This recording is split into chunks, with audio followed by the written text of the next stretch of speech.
이런 쓰레기 필요 없어요. 며느리가 내 선물을 바닥에 내동댕이 쳤습니다. 나무 상자가 산산조각 났어요. 30년간 간직했던 만년필이 차가운 대리석 위로 튕겨나갔습니다. 수백 명의 하객들 앞에서 나는 무릎을 꿇고 주저앉았어요. 아들의 승진 파티에서 쫓겨난 어머니, 모두가 나를 빈털터리 시골 할머니로 알고 있었습니다. 하지만 아무도 몰랐어요. 이 호텔의 진짜 주인이 누구인지, 내 품속에는 모든 것을 뒤집을 카드가 숨겨져 있었습니다. 사연 시작 전 구독과 좋아요를 눌러주시면 그곳에 축복이 가득하시기를 바라겠습니다. 안녕하세요. 제 이름은 장말순입니다. 올해 72살이에요. 경기도 외곽의 허름한 농가에서 혼자 살고 있죠. 낡은 몸빼 바지에 고무신을 질질 끌며 텃밭을 가꾸는 게 하루 일과예요. 마을 사람들 눈에는 그저 자식한테 버림받은 불쌍한 촌노로 보일 겁니다. 동네 경로당에서도 말순이는 팔자가 사나워하며 혀를 차거든요. 하지만 사람 겉모습만 보고 판단하면 안 돼요. 이 쭈글쭈글한 얼굴 뒤에 어떤 이야기가 숨어 있는지 아무도 모르니까요. 새벽 4시에 눈이 떠졌습니다. 알람 같은 건 필요 없어요. 젊어서 새벽같이 일어나 동대문 시장 바닥을 누비던 습관이 아직도 뼛속 깊이 남아있거든요. 천장의 거미줄을 멍하니 바라보다가 이불을 걷어차고 일어났습니다. 장롱 귀퉁이에 걸린 빛바랜 몸빼 바지를 꺼내 입었어요. 무릎 부분이 닳아서 실밥이 삐져나와 있지만 반일하기엔 이만한 옷이 없습니다. 세숫대야에 찬물을 받아 얼굴을 씻고 마당으로 나서니 새벽 공기가 코끝을 시리게 찔렀어요. 숨을 크게 들이쉬자 가슴속까지 맑아지는 기분이었습니다. 텃밭으로 향하는 흙길을 걷는데 주머니 속에서 진동이 울렸어요. 낡은 LTE 폴더폰을 꺼내 화면을 확인했습니다. 박전무라는 이름 석자가 떠 있었어요. 문자 메시지였습니다. JM 리테일 1일 브리핑이라는 제목 아래 어젯밤 마감 실적과 주요 현안이 빼곡히 적혀 있었어요. 영남권 물류센터 가동률이 예상보다 3% 낮다는 내용에 눈살이 찌푸려졌습니다. 신임 센터장이 일을 제대로 못하는 모양이에요.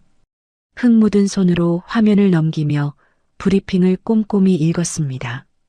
이 모습을 누가 본다면 어떻게 생각할까요? 낡은 효도폰으로 수조 원짜리 기업의 기밀 문서를 들여다보는 촌노의 모습이라니. 나는 피식 쓴 웃음을 지으며 폴더폰을 주머니에 도로 넣었습니다. 10년 전 일이 떠올랐어요. 은퇴를 선언하던 날이었습니다.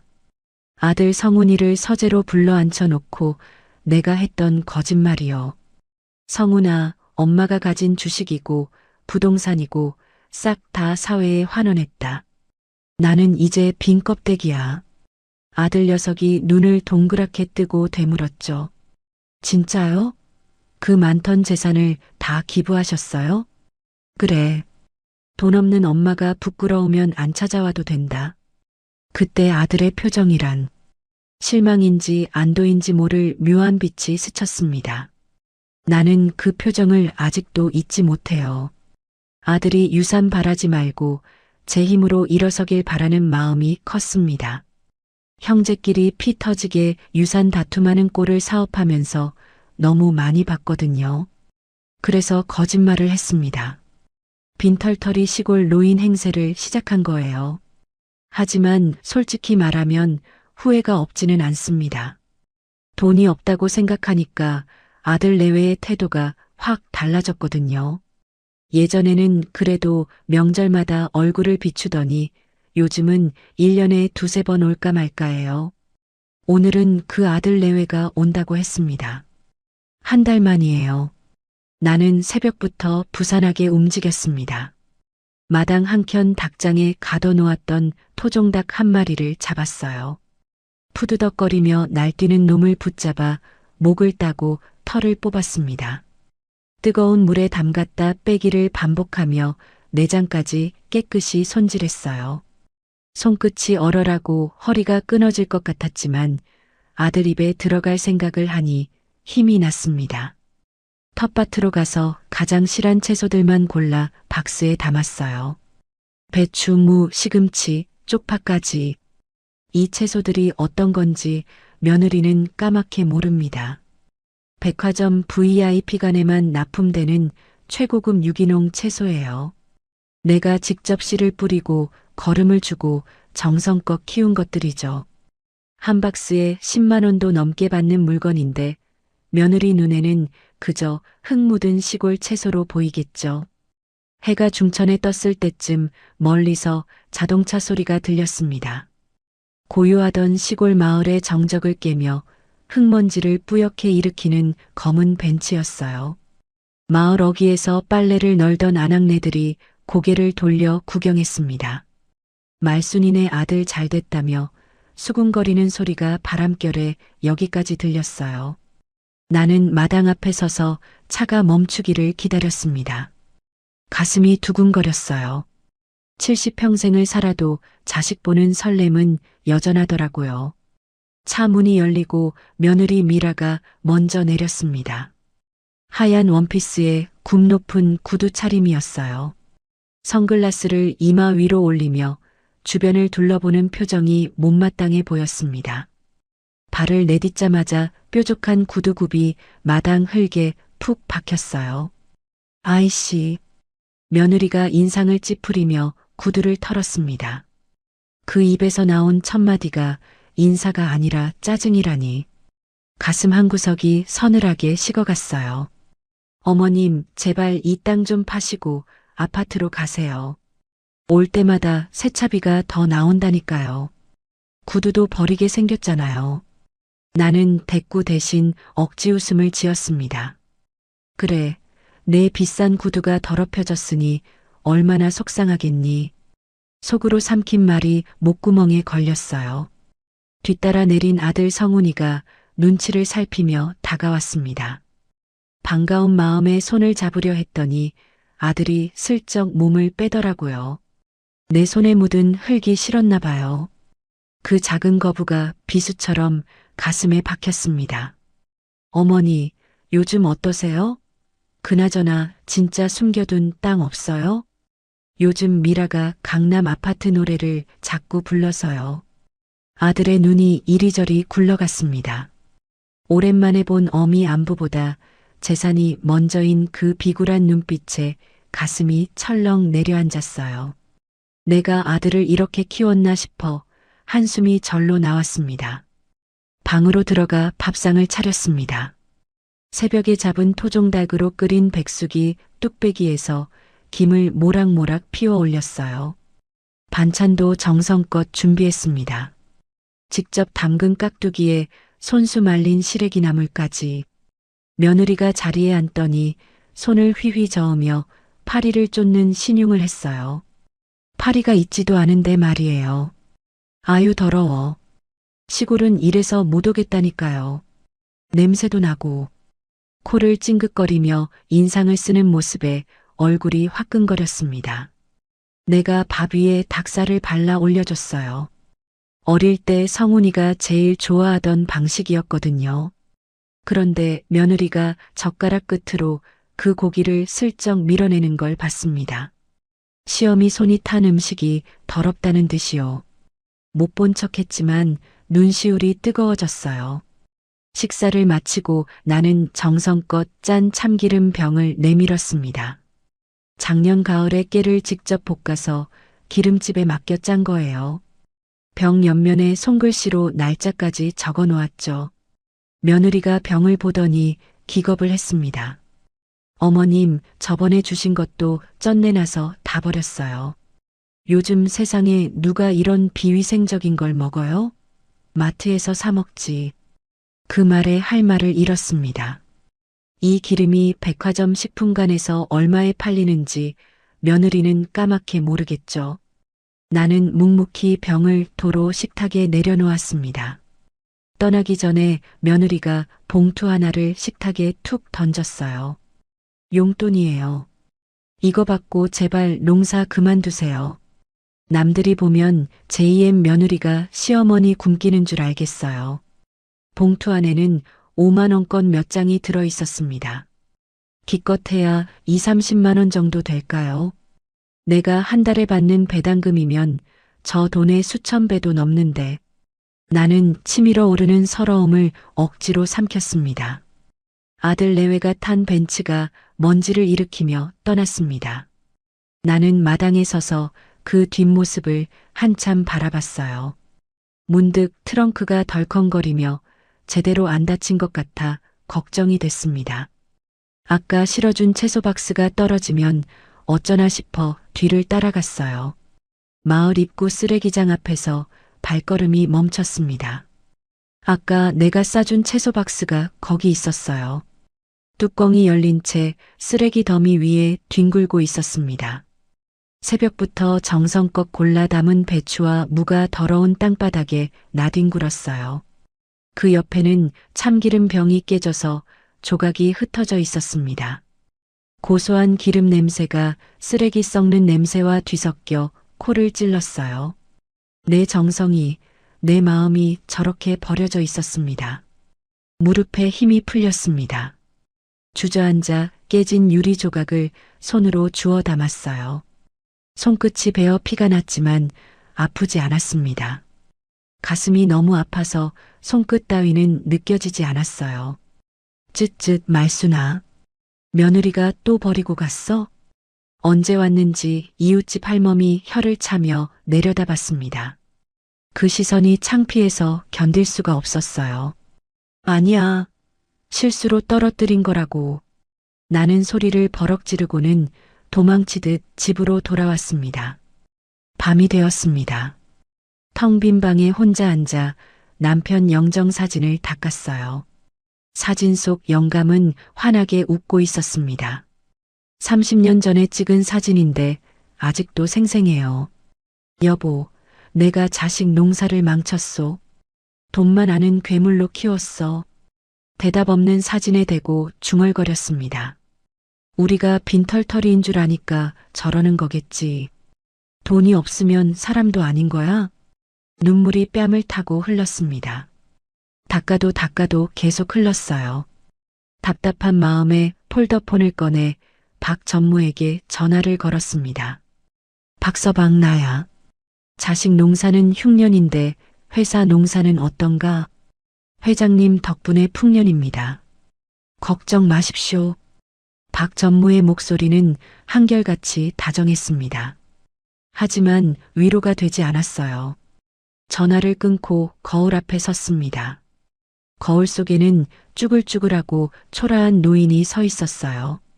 흰머리는 덥수룩하고 손등에는 검버섯이 피어 있었습니다. 한때 수천 명의 직원을 거느리고 재계를 호령하던 사람이 맞나 싶었어요. 세월이 야속했습니다. 그래, 이 껍데기만 보고 나를 판단한다 이거지. 나는 거울 속의 나를 똑바로 쳐다봤습니다. 슬픔에 젖어있던 눈빛이 서서히 달라지기 시작했어요. 서럽고 억울했던 마음 밑바닥에서 차갑고 단단한 무언가가 천천히 고개를 들었습니다. 좋아. 두고 보자. 거울 속에 내 눈이 서늘하게 빛났습니다. 며칠이 지났습니다. 쓰레기장에서 본 그 광경이 자꾸만 눈에 밟혀서 밤잠을 설쳤어요. 깨진 참기름 병, 버려진 채소 박스, 땅바닥에 흩어진 배추와 무. 그 장면이 꿈에서도 나타났습니다. 새벽마다 화들짝 놀라 깨어났어요. 백엔리지 눈물로 젖어 있는 날도 있었죠. 그래도 해는 뜨고 하루는 지나갔습니다. 텃밭에 물을 주고 잡초를 뽑으며 마음을 달랬어요. 흙을 만지면 마음이 좀 편해지거든요. 그날 저녁이었어요. 밥을 먹다 말고 낡은 브라운관 텔레비전을 켰습니다. 요즘 세상에 누가 이런 텔레비전을 보냐고 하겠지만 나는 이게 편해요. 화면이 지지직거리며 겨우 잡히더니 저녁 뉴스가 흘러나왔습니다. 별 생각 없이 숟가락을 놀리는데 앵커의 목소리가 귀를 사로잡았어요. 다음 소식입니다. 국내 대형 유통기업 JM 리테일이 대규모 임원 인사를 단행했습니다. 이번 인사에서 강성훈 이사가 상무로 승진하며 최연소 임원 기록을 세웠는데요. 숟가락이 손에서 미끄러져 밥그릇에 떨어졌습니다. 쨍그랑 소리가 났어요. 화면에 아들 성훈이의 얼굴이 크게 잡혔습니다. 양복을 빳빳하게 차려입고 기자들 앞에서 환하게 웃고 있었어요. 어깨가 넓어졌고 눈매는 아버지를 빼닮았더군요. 내가 낳은 자식이 저렇게 컸구나. 가슴이 뭉클해졌습니다. 성훈아, 내가 해냈구나. 나도 모르게 텔레비전 화면을 향해 중얼거렸습니다. 내 입김 하나 없이 제 힘으로 올라간 거라고 생각하니 대견했어요. 빈털터리 어미 밑에서도 이만큼 성장했으니 내 거짓말이 헛되지 않았다 싶었죠. 그때 주머니 속 폴더폰이 울렸습니다. 화면에 뜬 이름은 성훈이었어요. 반가운 마음에 얼른 전화를 받았습니다. 성훈아, 방금 뉴스에서 봤다. 상무 됐다며? 축하한다, 아들. 네, 어머니. 감사합니다. 아들의 목소리가 어딘가 굳어 있었어요. 기쁜 소식을 전하는 사람 같지 않았습니다. 뭔가 곤란한 기색이 역력했어요. 주말에 호텔에서 승진 축하연 한다며? 엄마도 가야지. 순간 전화기 너머로 웅성거리는 소리가 들렸습니다. 미라의 날카로운 목소리였어요. 오지 말라고 해. 당신 미쳤어? 심장이 철렁 내려앉았습니다. 수화기를 꽉 움켜쥐었어요. 아들이 한숨을 푹 내쉬더니 머뭇거리며 말했습니다. 어머니, 이번엔 좀 그래요. 부부 동반 VIP 행사라서요. 어머니 오시면 옷도 그렇고 사람들이 가정부로 오해할 수도 있어서요. 가정부라는 말에 눈앞이 캄캄해졌습니다. 내가 낳은 자식이 나를 가정부 취급하다니. 목소리가 떨렸지만 애써 참았어요. 그래도 엄마가 내 승진 잔치에 얼굴이라도 비춰야지. 어머니, 제 입장도 생각해 주세요. 그때 전화기가 빼앗기는 소리가 났습니다. 며느리 목소리가 수화기를 가득 채웠어요. 차갑고 날카로운 목소리였습니다. 어머님, 냉정하게 말할게요. 거기 회장님도 오실지 모르는데 흙냄새 풍기실 거예요? 촌스러운 옷 입고 오셔서 사진이라도 찍히면 어쩌려고요. 아들 앞길 막지 말고 그냥 집에 계세요. 오시면 저도 곤란하고 성훈 씨도 곤란해요. 뚜뚜뚜. 일방적으로 전화가 끊겼습니다. 나는 한참 동안 꺼진 폴더폰 화면만 바라봤어요. 손이 부들부들 떨렸습니다. 회장님도 오실지 모른다고요? 헛웃음이 새어나왔어요. 내가 회장인데 도대체 누가 온다는 거야. 이 바보 같은 며느리가 자기 시어머니가 누군지도 모르고 저런 소리를 하다니. 기가 막혀서 말이 안 나왔습니다. 분하고 서러웠지만 한편으로는 씁쓸했어요. 내가 자초한 일이니까요. 빈털터리 행세를 하지 않았으면 이런 대접은 안 받았겠죠. 밤새 뒤척이다 새벽녘에야 겨우 잠이 들었습니다. 꿈속에서 어린 성훈이가 내 손을 잡고 웃었어요. 엄마 사랑해 하던 그 목소리가 아직도 귓가에 맴돌았습니다. 다음 날 아침 결심이 섰어요. 안 된다고 해도 갈 겁니다. 내 아들 승진 잔치에 어미가 얼굴 한번 못 비추고 어떻게 눈을 감겠어요. 장롱 앞에 섰습니다. 삐걱거리는 문을 열고 깊숙한 곳을 뒤졌어요. 손끝에 차가운 나무 상자가 닿았습니다. 자물쇠로 잠가둔 낡은 상자였어요. 열쇠를 찾아 자물쇠를 열었습니다. 상자 안에는 잉크가 말라버린 싸구려 만년필이 들어 있었어요. 시장에서 1,000원 주고 산 국산 만년필이었죠. 펜촉은 닳았고 몸통의 도금은 벗겨져 있었습니다. 금전적 가치는 하나도 없어요. 이런 걸 누구한테 보여줘도 쓰레기 취급받을 겁니다. 하지만 내게는 세상 무엇과도 바꿀 수 없는 보물이에요. 만년필을 손에 쥐니 30년 전 기억이 밀려왔습니다. IMF가 터지던 해였어요. 거래처마다 부도가 나고 은행에서는 대출 상환을 독촉했죠. 직원들 월급날이 다가오는데 통장 잔고는 바닥이었습니다. 하루아침에 길바닥에 나앉을 판이었어요. 그때 이 만년필로 대출 서류에 서명하며 이를 악물었습니다. 손이 떨려서 글씨가 삐뚤빼뚤했어요. 반드시 살아남겠다고, 직원들 월급은 꼭 지키겠다고 다짐했습니다. 밤을 새워 거래처를 돌고 머리를 조아렸죠. 그렇게 고비를 넘겼어요. 이 펜으로 수천 명의 직원 월급 결제서에 서명했어요.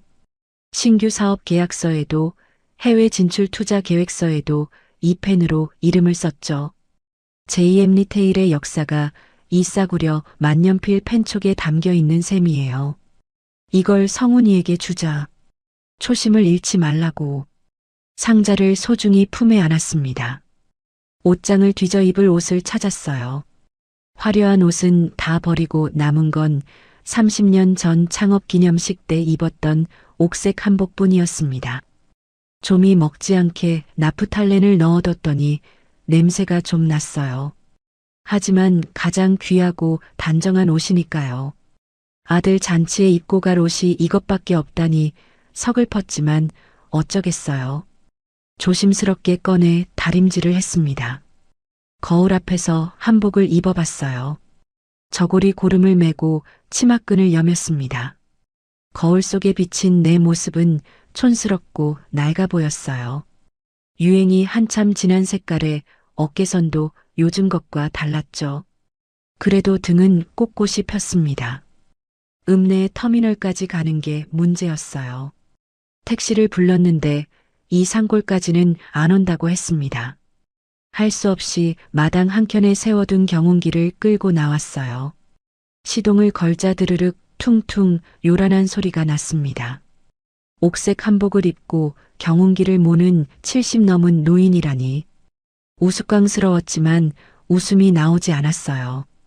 흙먼지를 뒤집어 쓰고 읍내에 도착했습니다.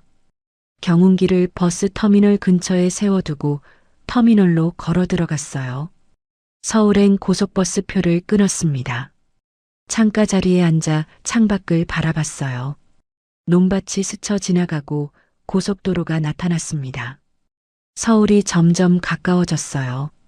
2시간쯤 지났을까요? 버스가 강남 터미널에 도착했습니다. 문이 열리자 화려한 네온 사인과 높은 빌딩들이 눈앞에 펼쳐졌어요. 명품 가방을 든 사람들, 깔끔한 정장 차림의 직장인들이 바쁘게 오갔습니다. 향수 냄새가 코를 스쳤어요. 구두굽이 바닥을 두드리는 소리가 경쾌하게 울렸습니다. 그 사이로 낡은 옥색 한복을 입은 내 모습이 쇼윈도에 비쳤어요. 한복 치마에는 버스에서 묻은 먼지가 앉아 있었고 머리카락은 바람에 헝클어져 있었습니다. 지나가는 젊은이들이 힐끗힐끗 쳐다봤어요. 시골에서 올라온 할머니 정도로 보였겠죠. 너무나 이질적이었습니다. 초라해 보였지만 주눅 들지 않으려 애썼어요. 등을 펴고 턱을 들었습니다. 나는 이 거리의 백화점 절반을 소유한 사람이에요. 저 건물도 저 상가도 내 땅 위에 세워진 것들이죠. 기죽을 이유가 없습니다. 택시를 잡아타고 JM 호텔로 향했습니다. 창밖으로 익숙한 건물들이 스쳐 지나갔어요. 내가 땅을 사고 설계를 지시하고 첫 삽을 떴던 건물들이었습니다. 호텔 앞에 도착했습니다. 웅장한 JM 호텔 건물이 눈앞에 우뚝 섰어요. 30층짜리 건물 꼭대기에 번쩍이는 JM 로고가 보였습니다. 해가 지면서 건물 전체에 조명이 켜지기 시작했어요. 황금빛 불빛이 유리창에 반사되어 눈이 부셨습니다. 벽돌 한 장, 창문 하나까지 내 손길이 닿은 곳이에요. 설계 도면을 밤새 들여다보고 공사 현장을 누비며 직접 감독했던 기억이 떠올랐습니다. 내 새끼 같은 건물인데 속으로 중얼거렸습니다. 정문 앞에는 발레 파킹을 맡기는 고급 승용차들이 줄지어 있었어요. 이브닝 드레스를 입은 여자들과 턱시도 차림의 남자들이 우아하게 걸어 들어갔습니다. 그 화려한 행렬 속에 낡은 한복을 입은 나는 끼어들 틈이 없어 보였어요. 며느리 때문에 도둑고양이처럼 숨어 들어가야 하다니 분한 마음이 치밀었습니다. 지갑을 열어 깊숙한 곳을 뒤졌습니다. 손끝에 차가운 플라스틱이 닿았어요. 꺼내보니 금박 글씨가 새겨진 카드였습니다. 파운더 장말순. 창업주라는 뜻이에요. 이 호텔의 모든 문을 열 수 있는 마스터키 카드입니다. VIP 엘리베이터도 회장 전용 비상구도 어디든 이 카드 하나면 열려요. 10년 전 은퇴할 때 기념으로 챙겼던 겁니다. 혹시나 싶어 지갑 깊숙이 넣어뒀는데 오늘 쓸 줄이야. 카드를 손에 쥐고 호텔 정문을 바라봤어요. 회전문 너머로 화려한 샹들리에 불빛이 보였습니다. 웃음소리와 샴페인 잔이 부딪히는 소리가 여기까지 들리는 것 같았어요. 저 안에 내 아들이 있습니다. 내가 낳고 키운 자식이 오늘 인생 최고의 날을 맞이하고 있어요. 심호흡을 깊이 했습니다. 가슴속에서 심장이 쿵쿵 뛰었어요. 떨리는 다리를 다잡았습니다. 품속에 만년필 상자가 느껴졌어요. 자, 장말순. 기죽지 말자. 여긴 내가 지은 집이다. 나는 천천히 호텔을 향해 걸음을 옮겼습니다. 호텔 정문으로 다가갔습니다. 회전문이 쉴 새 없이 돌아가고 있었어요. 이브닝 드레스를 입은 여자들과 턱시도 차림의 남자들이 우아하게 빠져나갔습니다. 향수 냄새가 진동했어요. 다이아몬드 귀걸이가 샹들리에 불빛에 반짝거렸습니다. 그들의 웃음소리가 유리창 너머로 울려 퍼졌어요. 나는 회전문 앞에서 우뚝 멈췄습니다. 저 문을 밀고 들어가면 되는 건데 발이 떨어지지 않았어요. 화려한 사람들 틈에서 내 낡은 옥색 한복이 너무나 튀어 보였거든요. 나프탈렌 냄새가 나는 것 같아 괜히 옷깃을 여몄습니다. 잠깐 망설이는 사이에 뒤에서 누군가 제 어깨를 툭 쳤어요. 할머니, 비켜요. 길 막고 있잖아요. 젊은 여자가 인상을 쓰며 지나갔어요. 코를 막는 신용까지 했습니다. 얼굴이 화끈거렸어요. 그래도 이를 악물고 회전문을 밀었습니다. 로비에 들어서자마자 대리석 바닥이 구두 소리를 울렸어요. 아니, 내 고무신 소리는 울리지 않았죠. 삑삑하는 소리만 났습니다. 천장에서 내려오는 거대한 샹들리에가 눈을 찔렀어요. 수천 개의 크리스털 조각이 빛을 쏟아내고 있었습니다. 두리번거리며 연회장 방향을 찾는데 앞을 막아서는 사람이 있었어요. 검은 정장에 이니어를 꽂은 건장한 남자였습니다. 어깨가 떡 벌어지고 키가 180은 넘어 보였어요. 보안 요원이었습니다. 할머니, 어디 가세요? 목소리는 정중했지만 눈빛은 차가웠어요. 저기 연회장에 가려고요. 보안 요원이 위아래로 나를 훑어봤습니다. 그 시선이 내 낡은 한복과 고무신에서 멈췄어요. 입꼬리가 실룩거렸습니다. 대놓고 비웃는 거였죠. 직원 식당이나 납품업자 출입구는 뒤쪽 주차장 옆입니다. 여기는 VIP 전용이에요. 행사 초청장 있으세요? 아니, 나 여기 강 상무 어머니요. 내 아들 승진 잔치에 왔다고요. 목소리를 높였더니 주변 사람들이 힐끗힐끗 쳐다봤어요. 수군거리는 소리가 들렸습니다. 보안 요원이 난처한 표정을 지으며 이니어에 대고 뭔가를 속삭였어요. 로비에 거동 수상자 발생. 치매 노인 같습니다. 지원 바랍니다. 치매 노인이라고요? 귀를 의심했어요. 분노가 치밀었지만 꾹 참았습니다. 여기서 소란을 피우면 아들 얼굴에 먹칠하는 거니까요. 이거 봐요. 나 정말 강상무 어머니라니까요. 지갑에서 마스터키 카드를 꺼내 들었습니다. 금박 글씨가 선명했어요. 파운더 장말순. 이걸 보면 알아볼 줄 알았어요. 보안 요원이 카드를 힐끗 보더니 코웃음을 쳤습니다. 할머니, 이런 옛날 카드는 이제 안 써요. 10년도 넘은 거 아니에요? 어디서 주우셨어요? 주웠긴 뭘 주워. 이게 내 카드야. 시스템이 다 바뀌었다고요. 그 카드로는 화장실 문도 못 열어요. 순간 심장이 철렁 내려앉았습니다.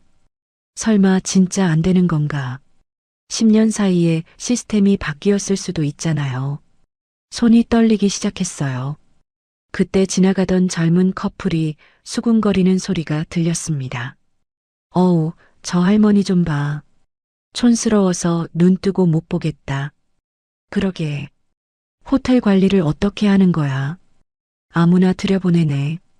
얼굴이 불덩이처럼 달아올랐어요. 수치심에 눈앞이 캄캄해졌습니다. 하지만 물러설 수 없었어요. 여기서 돌아가면 영영 아들 얼굴을 못 볼 것 같았거든요. 보안요원 2명이 더 다가왔습니다. 나를 둘러싸더니 부드럽지만 단호한 목소리로 말했어요. 할머니, 조용히 나가시죠. 소란 피우시면 경찰 부릅니다. 이대로는 안 되겠다 싶었습니다. 정문 돌파는 포기해야 했어요. 머릿속이 빠르게 돌아갔습니다. 이 호텔을 지을 때 내가 직접 설계에 참여했어요. 구석구석 모르는 곳이 없죠. 갑자기 떠오른 게 있었습니다. 지하 주차장 구석, 기둥 뒤에 숨겨진 회장 전용 비상 엘리베이터요. 외부인은 물론이고 직원들도 대부분 모르는 비밀 통로예요. 그 엘리베이터는 구형 카드리더기를 쓰거든요. 아직 안 바꿨을 수도 있어요. 알았어요, 알았어. 나갈게요. 일부러 풀이 죽은 척 고개를 숙이고 뒤돌아섰습니다. 보안 요원들이 긴장을 풀더군요. 나는 정문이 아닌 지하 주차장 방향으로 발걸음을 옮겼습니다. 주차장 입구에서 또 다른 직원이 막아섰어요. 어르신, 어디 가세요? 아이고, 차에 약을 놓고 왔어. 심장약 안 먹으면 큰일 나.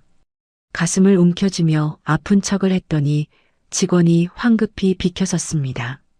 노인네가 쓰러지기라도 하면 큰일이니까요. 미안하지만 어쩔 수 없었어요. 지하 주차장은 고급 승용차들로 가득했습니다. 벤츠, 포르쉐, 롤스로이스까지 검은색, 흰색, 은색 차들이 줄지어 서 있었어요. 한 대에 몇 억씩 하는 차들이었습니다. 어마어마한 차들 사이를 굽은 허리로 조심조심 지나갔어요. 주차장 불빛이 희미해서 발밑을 잘 살펴야 했습니다. 발걸음을 재촉하는데 익숙한 차가 눈에 들어왔어요. 아들이 타는 검은 벤츠였습니다. 번호판을 확인하니 틀림없었어요. 내가 사준 차죠. 4년 전 이사 승진했을 때 선물한 거예요. 딜러한테 연락해서 몰래 결제했습니다. 물론 아들은 회사에서 받은 성과급으로 산 줄 알고 있지만요. 잠깐 멈춰 차 안을 들여다봤습니다. 뒷좌석에 뭔가 굴러다니고 있었어요. 자세히 보니 낡은 고무신 한 짝이었습니다.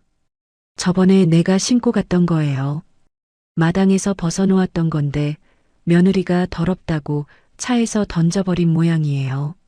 내 신발이 쓰레기처럼 굴러다니는 걸 보니 가슴이 쿡쿡 쑤셨습니다. 눈시울이 뜨거워졌어요. 고개를 저으며 다시 걸었어요. 기둥 번호를 세며 주차장 구석으로 향했습니다. B27번 기둥 뒤, 거기에 비밀 엘리베이터가 있어요. 기둥 뒤로 돌아가니 먼지 쌓인 철문이 나타났습니다. 페인트가 벗겨지고 녹이 슬어 있었어요. 그 옆에 낡은 카드리더기가 붙어 있었습니다. 10년 전 그대로였어요. 관리를 안 한 게 오히려 다행이었습니다. 심장이 두근거렸어요. 제발 되어라, 제발. 손바닥에 땀이 흥건했습니다.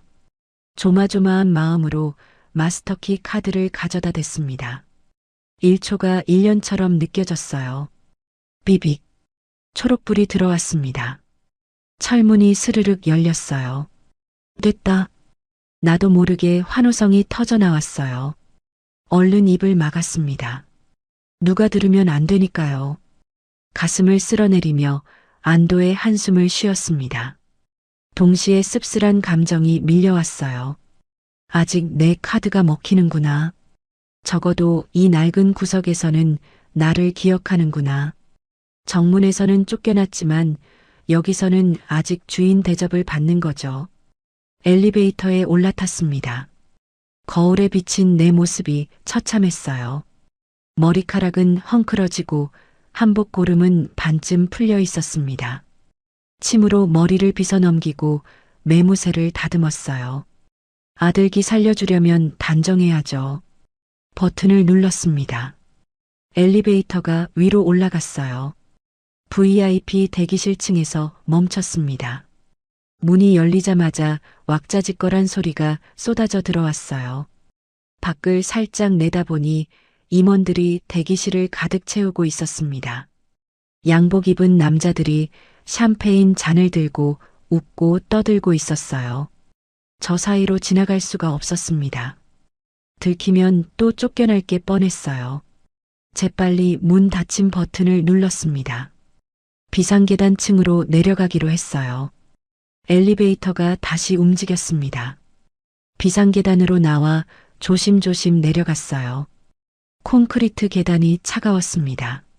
한 층, 두 층, 발소리를 죽이며 걸었어요. 계단 끝에 철문이 나타났습니다. 문을 살짝 열어보니 주방이었어요. 하얀 조리복을 입은 요리사들이 전쟁터처럼 바쁘게 움직이고 있었습니다. 불꽃이 치솟고 냄비가 달그락거렸어요. 고기 굽는 냄새와 버터 향이 코를 찔렀습니다.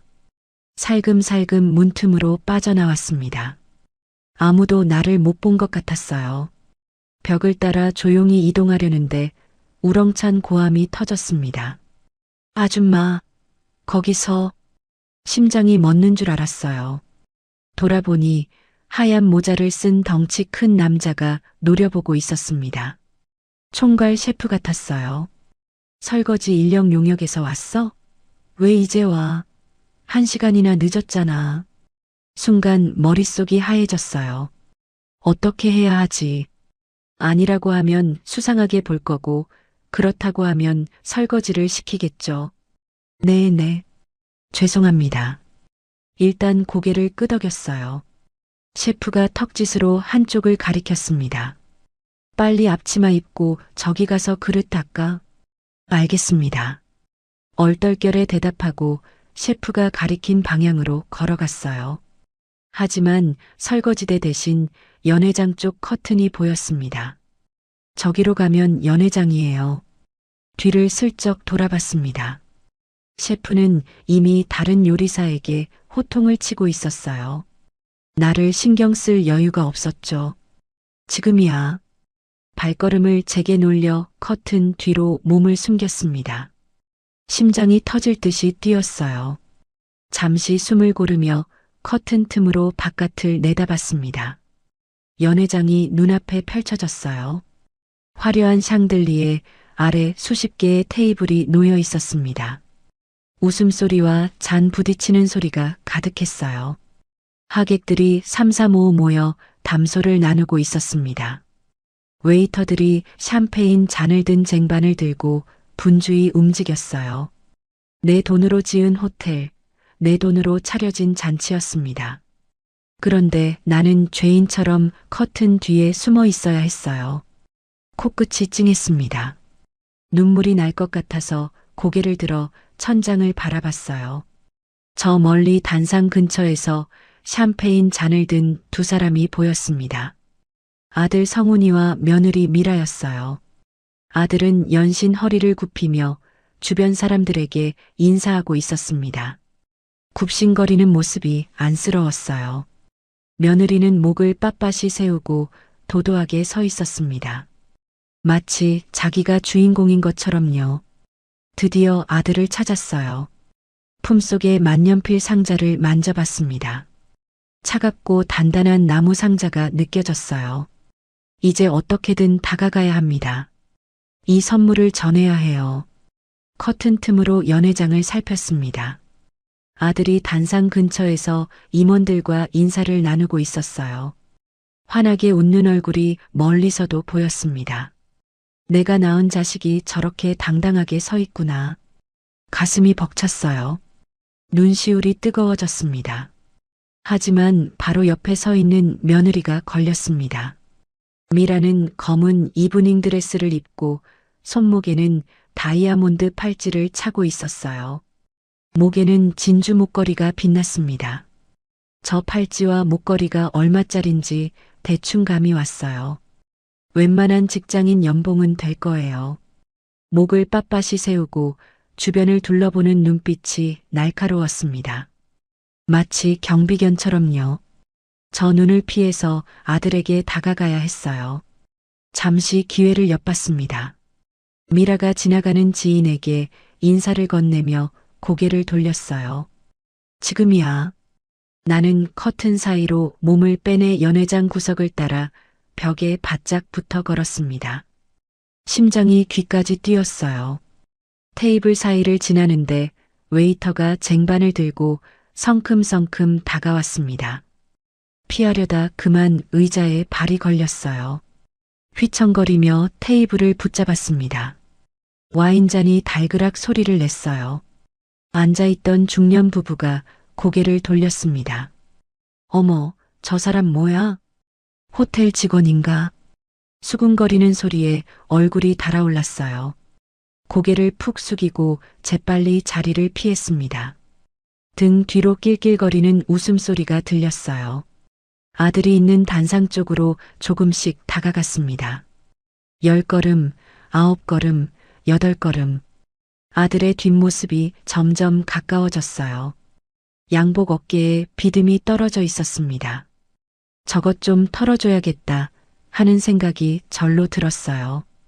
어미 마음이란 게 그런 거죠. 5걸음 앞까지 다가갔을 때였습니다. 어머님? 날카로운 목소리가 등 뒤에서 날아왔어요. 심장이 쿵 내려앉았습니다. 천천히 돌아보니 며느리 미라가 눈을 부릅뜨고 서 있었어요. 얼굴이 일그러져 있었습니다. 분노와 당혹감이 뒤섞인 표정이었죠. 어떻게 여기 들어오신 거예요?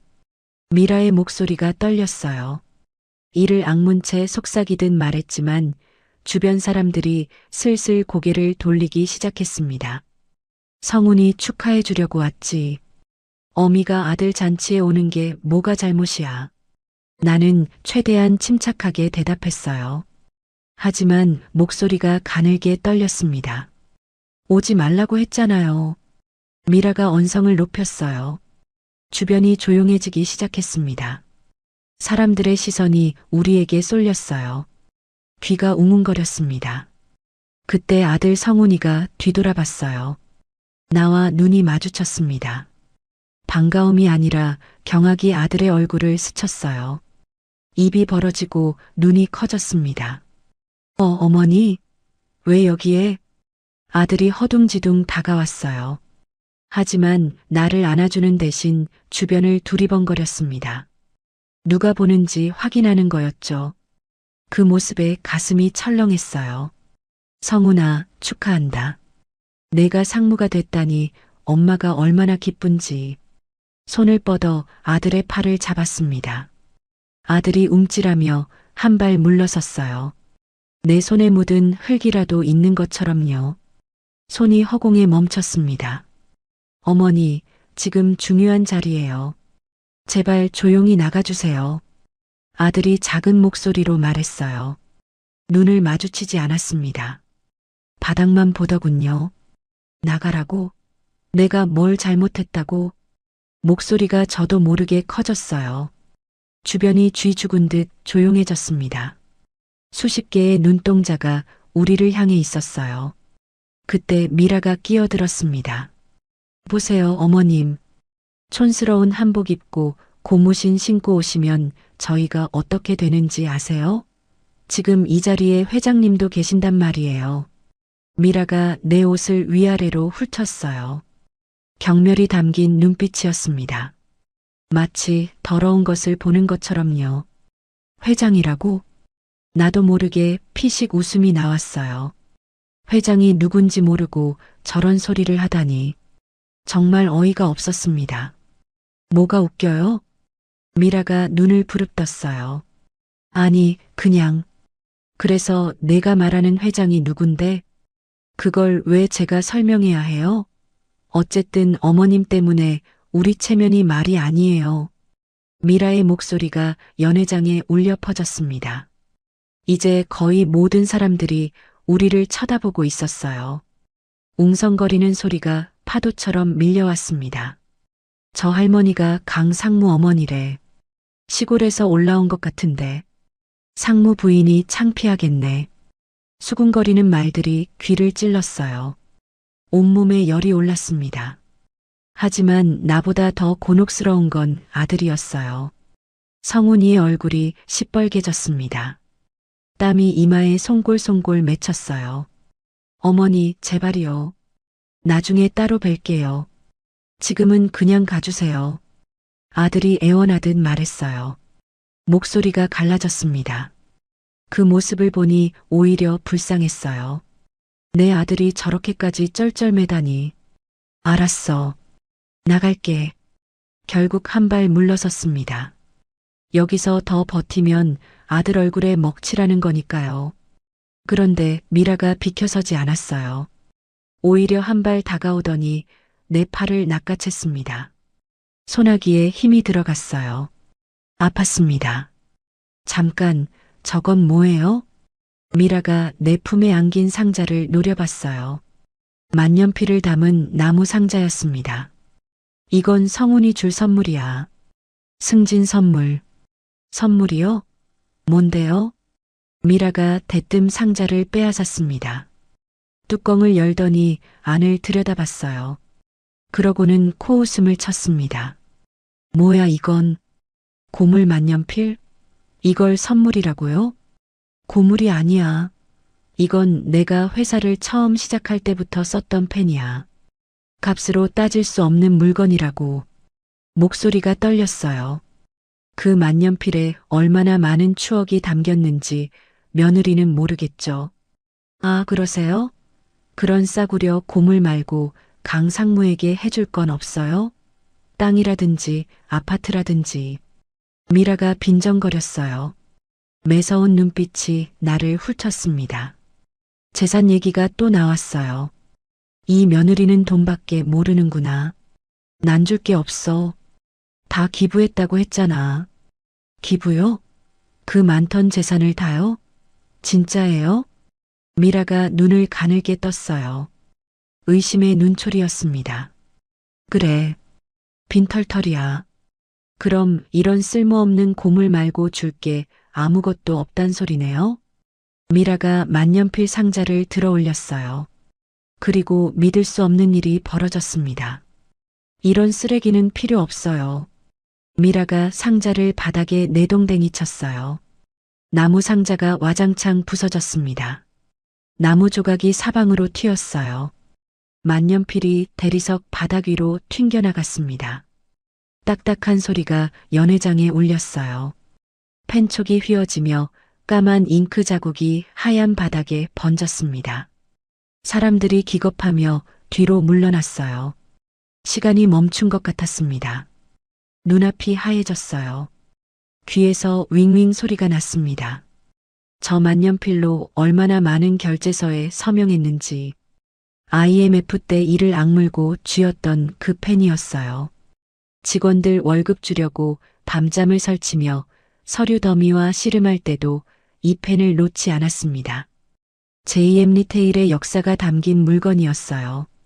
그게 산산조각 났습니다. 다리에서 힘이 빠졌습니다. 무릎을 꿇고 바닥에 주저앉았어요. 부서진 상자 조각과 휘어진 만년필을 손으로 쓸어 모았습니다. 손끝이 나무 파편에 베었지만 느껴지지 않았어요. 어머님, 일어나세요. 사람들 다 보잖아요. 아들이 다급하게 말했어요. 하지만 나를 일으키려 하지 않았습니다. 그냥 서서 안절부절 못할 뿐이었어요. 나는 고개를 들어 아들을 올려다봤습니다. 눈물이 볼을 타고 흘렀어요. 성훈아, 이 펜이 뭔지 아니? 엄마가 내 등록금 대느라 밤새 일하면서 쥐고 있던 펜이야. 내가 아플 때 병원비 결제하면서 썼던 펜이고, 너 대학 합격했을 때 입학원서에 서명한 것도 이 펜이야. 목이 메어 말이 제대로 나오지 않았습니다. 근데 내 마누라가 쓰레기라고 내팽개쳤어. 성훈이의 얼굴이 창백해졌어요. 하지만 아무 말도 하지 않았습니다. 미라 쪽을 힐끔 보더니 고개를 숙였어요. 아내 편을 들지도 어머니 편을 들지도 못하는 비겁한 모습이었습니다. 연회장이 술렁거렸어요. 사방에서 폰을 들어 촬영하는 사람들이 보였습니다. 이 광경이 인터넷에 퍼지면 어떻게 되려나. 잠깐 그런 생각이 스쳤어요. 그때 누군가 나를 부축해 일으켜 세웠습니다. 고개를 돌려보니 낯선 남자였어요. 나이 지긋한 신사가 내 팔을 잡고 있었습니다. 괜찮으세요, 어르신? 고맙습니다. 겨우 대답하고 발걸음을 옮겼어요. 연회장을 빠져나가야 했습니다.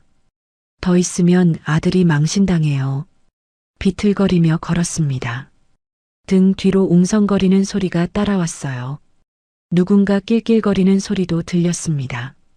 연회장 문을 나서는 순간 주머니 속 폴더폰이 진동했습니다.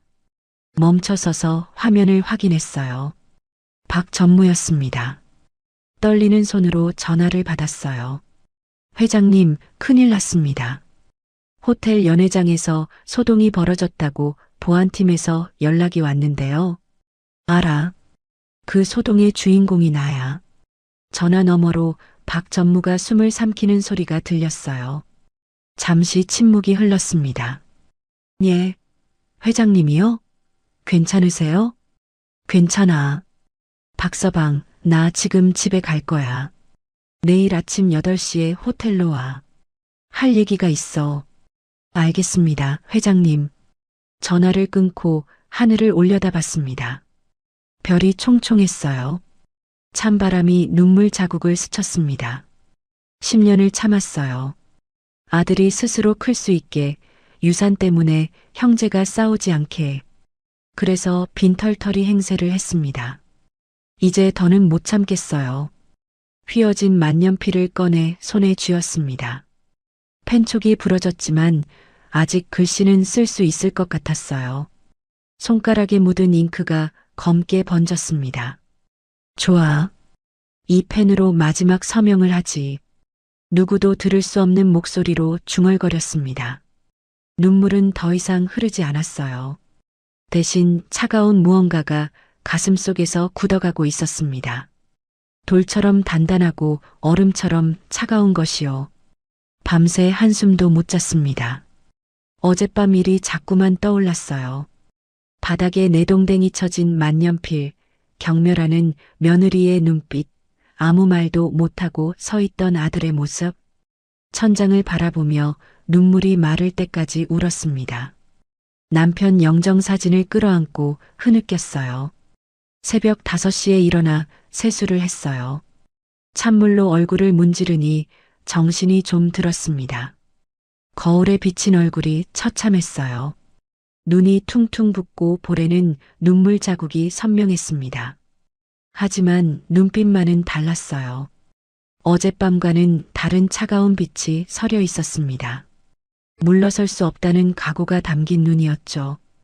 옷장을 열었습니다. 낡은 몸빼 바지 대신 깊숙이 넣어뒀던 회색 정장을 꺼냈어요. 10년 전 은퇴식 날 입었던 옷이에요. 좀이 슬지 않게 비닐로 싸서 잘 보관해뒀더니 아직 멀쩡했습니다. 정장을 입고 거울 앞에 섰어요. 촌스러운 시골 할머니가 아니라 어딘가 범상치 않은 여인이 서 있었습니다. 아침 7시에 집을 나섰어요. 어제 읍내에 세워둔 경운기는 이웃집 할멈에게 맡기고 콜택시를 불렀습니다. 오늘은 경운기 타고 갈 일이 아니니까요. 택시가 서울로 향하는 동안 창밖을 바라봤습니다. 논밭이 스쳐 지나가고 고속도로가 나타났어요. 점점 높은 빌딩 숲이 눈앞에 펼쳐졌습니다. 10년 전에는 이 길을 매일 오갔어요. 기사가 모는 검은 세단 뒷좌석에서 서류를 검토하며요. 그때가 까마득하게 느껴졌습니다. 8시 정각에 제2의 모텔 앞에 도착했어요. 어젯밤과는 다른 모습이었습니다. 대낮의 호텔은 차분하고 우아했어요. 출근하는 직원들이 분주히 오가고 있었습니다. 정문 앞에서 잠깐 멈춰 섰어요. 어젯밤 이곳에서 쫓겨났던 기억이 스쳤습니다. 치매 노인이라고 불렸던 굴욕이 떠올랐어요. 주먹을 꽉 쥐었습니다. 오늘은 다르다. 속으로 되뇌며 정문을 밀고 들어갔어요. 어깨를 펴고 턱을 들었습니다. 로비에 들어서자 직원 하나가 다가왔습니다. 어젯밤 나를 쫓아냈던 보안 요원이었어요. 나를 알아보지 못하는 눈치였습니다. 정장을 입으니 다른 사람으로 보이나 봐요. 어떻게 오셨습니까? 박 전무 만나러 왔어요. 실례지만 성함이? 내가 대답하기도 전에 뒤에서 다급한 발소리가 들렸습니다. 회장님, 박 전무가 달려오고 있었어요. 하얀 와이셔츠에 검은 넥타이를 맨 중년 남자였습니다. 얼굴에 땀이 송골송골 맺혀 있었어요. 숨을 헐떡이며 내 앞에 섰습니다. 보안 요원의 얼굴이 하얗게 질렸어요. 입이 벌어진 채 나를 바라봤습니다. 회장이라는 말이 믿기지 않는 모양이었죠. 자리 안내해. 박 전무에게 짧게 말했어요. 그가 고개를 숙이며 앞장섰습니다. 보안 요원이 허둥지둥 인사를 했지만 거들떠보지도 않았어요. VIP 전용 엘리베이터를 타고 꼭대기층으로 올라갔습니다. 문이 열리자 넓은 회의실이 나타났어요. 통유리창 너머로 서울 시내가 한눈에 내려다 보였습니다. 한강이 굽이치고 남산타워가 우뚝 서 있었어요. 이 풍경을 얼마 만에 보는 건지 가슴이 먹먹해졌습니다. 앉아. 회의실 상석에 앉으며 박 전무에게 말했습니다. 그가 맞은편에 조심스럽게 앉았어요. 두 손을 무릎 위에 가지런히 올려놓고 나를 기다렸습니다. 어젯밤 일 다 알지? 네, 회장님. 보안팀에서 보고받았습니다. 어르신께서 연회장에서 곤욕을 치르셨다고. 박 전무의 목소리가 떨렸어요. 분노인지 안타까움인지 모를 감정이 담겨 있었습니다. 내 며느리가 나를 뭐라고 했는지 아나? 아직 자세한 내용은 파악하지 못했습니다. 가정부로 오해받을 수 있다고 했어. 촌스럽다고 흙냄새 난다고 했지. 주먹을 꽉 쥐었어요. 손톱이 손바닥에 박혔습니다. 그것뿐이 아니야. 내가 손수 챙겨간 만년필을 쓰레기라고 내팽개쳤어. 내가 아는 그 펜이야. IMF 때 같이 밤새며 서류 결제하던 그 펜 말이야. 박 전무의 얼굴이 일그러졌어요. 그도 그 펜을 알고 있었습니다. 30년 전부터 내 곁에서 함께 일한 사람이니까요. 입술을 깨물며 고개를 숙였어요. 그래서 결심했어. 테이블 위에 휘어진 만년필을 올려놓았습니다. 펜촉이 부러지고 몸통에 금이 가 있었어요. 까만 잉크 자국이 아직 남아 있었습니다. 박 전무가 그것을 보더니 눈시울을 붉혔어요. 주먹을 불끈 쥐는 게 보였습니다. 10년 동안 숨어 살았어. 아들이 제 힘으로 크길 바랐거든. 유산 때문에 형제끼리 싸우는 꼴 보기 싫었고, 그래서 빈털터리 행세를 했지. 창밖을 바라봤어요. 햇살이 빌딩 유리창에 반사되어 눈이 부셨습니다. 근데 그게 잘못이었어. 돈이 없으니까 사람 취급을 안 하더라고. 내 새끼한테서도, 내 며느리한테서도. 목소리가 떨렸지만 억지로 참았어요. 이제 그만 끝내려고. 내가 누군지 똑똑히 보여줄 거야. 박 전무가 고개를 들어 나를 바라봤습니다. 눈에 결연한 빛이 어렸어요. 무엇을 도와드릴까요, 회장님? 먼저 이사회를 소집해. 오늘 오후 3시로. 오늘이요?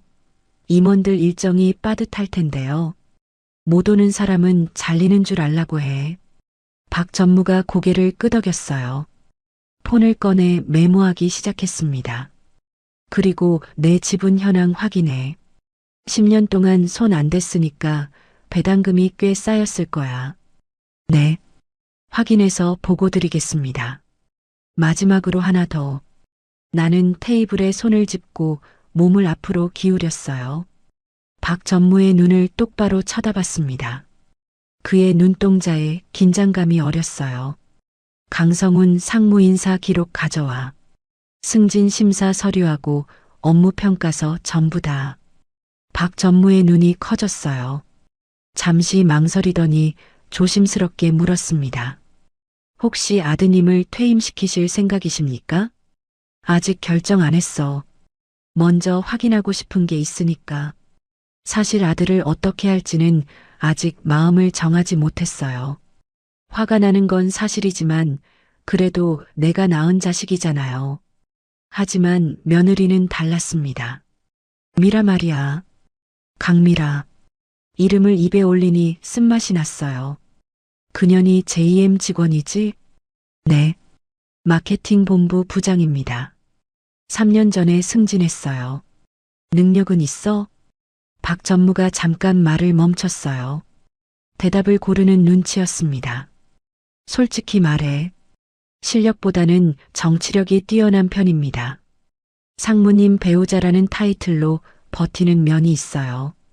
예상한 대답이었어요. 코웃음이 나왔습니다. 그년 인사 기록도 가져와. 그리고 마케팅 본부 감사 자료도. 알겠습니다. 박 전무가 일어서려는데 내가 손을 들어 막았어요. 잠깐. 한 가지 더 물을 게 있어. 말씀하십시오. 10년 동안 나 대신 회사를 이끌었잖아. 솔직히 말해봐. 내가 없어도 회사 잘 돌아가지? 박 전무가 잠시 침묵했어요. 그러더니 천천히 고개를 저었습니다. 회장님, 솔직히 말씀드리겠습니다. 회사는 잘 돌아갑니다. 하지만 회장님의 철학은 점점 사라지고 있어요. 철학? 네. 회장님께서는 늘 직원이 먼저라고 하셨잖아요. 직원이 행복해야 고객도 행복하다고. 근데 요즘은 실적만 강조하는 분위기예요. 구조조정 얘기도 나오고요. 가슴이 철렁했어요. 내가 피땀 흘려 세운 회사가 그렇게 변해가고 있었구나. 누가 그런 분위기를 만들었어? 딱히 누구라고 지목하기는 어렵습니다. 다만 젊은 임원들 사이에서 그런 목소리가 커지고 있어요. 박 전무가 조심스럽게 덧붙였어요. 그리고 강 상무님도 그쪽에 동조하시는 편입니다. 아들 이름이 나오자 가슴이 쿵 내려앉았어요. 내 아들이 내 철학을 버리고 있다니. 돈만 아는 며느리 영향인지도 모르겠어요. 알았어. 가봐. 박 전무가 허리를 깊이 숙이고 나갔습니다. 회의실에 혼자 남았어요. 통유리창 앞으로 다가갔습니다. 서울 시내가 발 아래 펼쳐져 있었어요. 저 수많은 건물들 중에 내 손으로 지은 것들이 몇 개나 될까요? 셀 수도 없을 거예요. 주머니에서 휘어진 만년필을 꺼냈습니다. 부러진 펜촉을 손끝으로 만져봤어요. 날카로운 모서리가 살을 찔렀지만 아프지 않았습니다. 여보, 나 이제 뭘 해야 할지 알겠소. 죽은 남편에게 말하듯 중얼거렸어요. 자식 농사는 망했지만 회사 농사는 다시 살릴 수 있을 것 같아. 우리가 만든 회사를 이대로 둘 수는 없잖아. 창밖을 내려다봤습니다. 어젯밤 치욕을 당했던 연회장이 저 아래 어딘가에 있을 거예요. 오늘부터 장말수는 시골 할머니가 아니야. 목소리에 힘을 주었습니다. JM 리테일 창업주이자 최대 주주야. 이 회사의 진짜 주인이라고. 품속에서 마스터키 카드를 꺼냈어요. 금박 글씨가 햇살에 반짝였습니다. 파운더 장말순. 10년 동안 묵혀뒀던 이 이름을 이제 세상에 다시 꺼낼 때가 됐어요. 엄지손가락으로 카드 표면을 쓸어봤습니다. 차갑고 단단한 플라스틱이 손끝에 느껴졌어요. 시계를 봤습니다. 9시 반이었어요. 이사회까지 5시간 반이 남았습니다. 그 사이에 준비할 게 많았어요. 서류도 검토해야 하고 임원들 동향도 파악해야 했습니다. 회의실 문을 열고 나섰습니다. 복도에서 기다리고 있던 박 전무가 허리를 깊이 숙였어요. 비서실에 연락해. 오늘부터 내가 출근한다고. 그리고 회장 집무실 청소해놔. 네, 회장님. 바로 지시하겠습니다. 발걸음을 옮기는데 어깨가 절로 펴졌어요. 10년 만에 처음으로 가슴이 뛰었습니다. 두려움이 아니라 기대감으로요. 이제 진짜 싸움이 시작되는 거예요. 장말순, 제대로 한번 해보자. 작게 속삭이며 엘리베이터 버튼을 눌렀습니다. 회장 집무실에 들어서니 10년 전 그대로였습니다. 넓은 책상 위에 먼지가 수북이 쌓여 있었어요.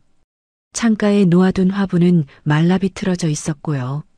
책장에 꽂힌 경영 서적들도 빛바랜 채 그대로였습니다.